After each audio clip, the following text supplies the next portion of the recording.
ইমান ভাঙার কারণ 10টা। কয়টা? আমি সংক্ষেপে আপনাকে লিখে নেওয়ার জন্য বলছি, কাজে লাগবে লিখেন। ইমান ও মানুষের ভেঙে যায়। 1 নম্বরে সূরা জুমারের 65 নম্বর আয়াতের দলিলটা আছে। আমি শুধু থিওরিগুলো বলছি, বাড়িতে মিলিয়ে নিন। 1 নম্বরে দুনিয়া কেউ যদি শিরিক করে তার ইমান ভেঙে যায়, নষ্ট হয়ে যায়। ওই ইমান নিয়ে জান্নাতে যাওয়া সম্ভব না। 2 নম্বরে কেউ যদি কুফরি করে, কুফরি মানে কি? ঢেকে ফেলা। কুফরি মানে অস্বীকার করা, ঢাকনা দেওয়া, চেপে রাখা, গোপন করা। আল্লাহর কোনো বিধান জানার পরে যদি কেউ চেপে রাখে, গোপন করে, সে উপকারান্তে কাফের, তারও ইমান ভেঙে গেছে। আর এটা বাংলাদেশে এখন বেশি। 3 নম্বরে কেউ যদি নেফাকি করে, অনেকে আমরা জানি যে অজু করলে অজু ভেঙে যায় 7টা কারণে, নামাজ পড়লে নামাজ ভেঙে যায় 19টা কারণে। কথা বলেন না কেন? ইমান আনলে ইমান ভেঙে যায় 10টা কারণে। এখানে যত মানুষ বসে আছে, শুধু বিজ্ঞ আলেমগুলো বাদ দিয়ে যদি জিজ্ঞাসা করা হয়, ভালো ভালো মুসল্লি পর্যন্ত বলতে পারবে না যে ইমান ভাঙার যে 10টা কারণ। পারবে না? মনে নেই। ইমানও ভেঙে যায়, মানুষের আমলও ভেঙে যায়। এখন যদি বলেন আমলের আবার হাত পা আছে নাকি ভেঙে যায়? হ্যাঁ, আমল ভাঙে। আমল কিভাবে ভাঙে আমি বলবো। এই এলাকায় যদি কারো আমল এরকম থাকে, ভেঙে গেলে আমার কিছু করার নেই। আল্লাযীনা কাফারু ওয়া সাদ্দু আন সাবিলিল্লাহি আযাল্লা আমালাহুম। সূরা মুহাম্মাদের প্রথম আয়াতে আল্লাহ জানিয়েছেন, যারা কুফরি করে আর যারা আল্লাহর পথে বাধা সৃষ্টি করে, আদাল্লাহ ইউদিল্লু বাবে ফাআল, বাংলা অর্থ দাঁড়িয়েছে আমলের বহুবচন আমাল। কোন মানুষ যদি কুফরি করে আর আল্লাহর পথে বাধা সৃষ্টি করে, সে যেভাবে হোক ওর জীবনের পেছনের আমল আল্লাহ সব নষ্ট করে দিয়েছে, ভেঙে ফেলেছে। এ কোরআন শুনতে আসবে মানুষ আল্লাহর পথে না শয়তানের পথে? আরো জোরে বলেন।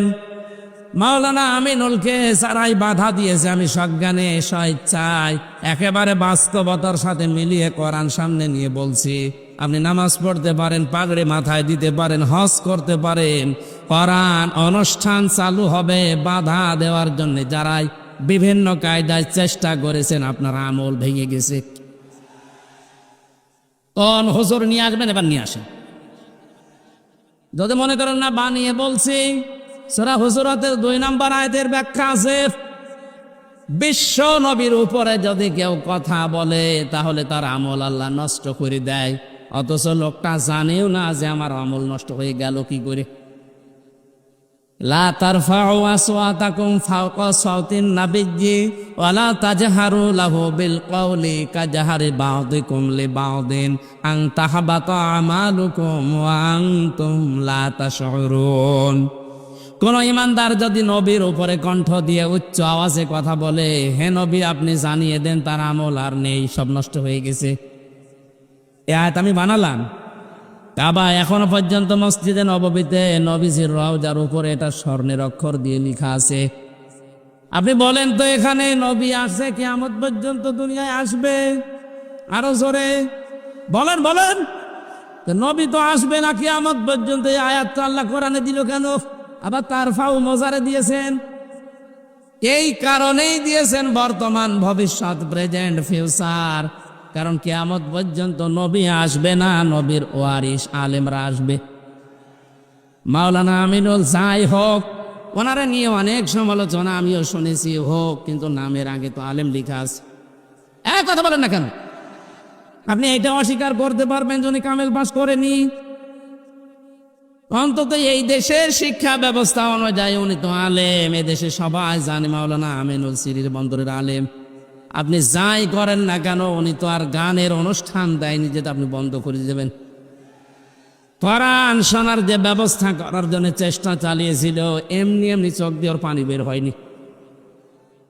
একটা মানুষ কতটা দুঃখ পেলে 15 দিন ঘুমাতে পারেনি, আপনাদেরকে কোরআনে কারিম শোনাবে এই জন্যে।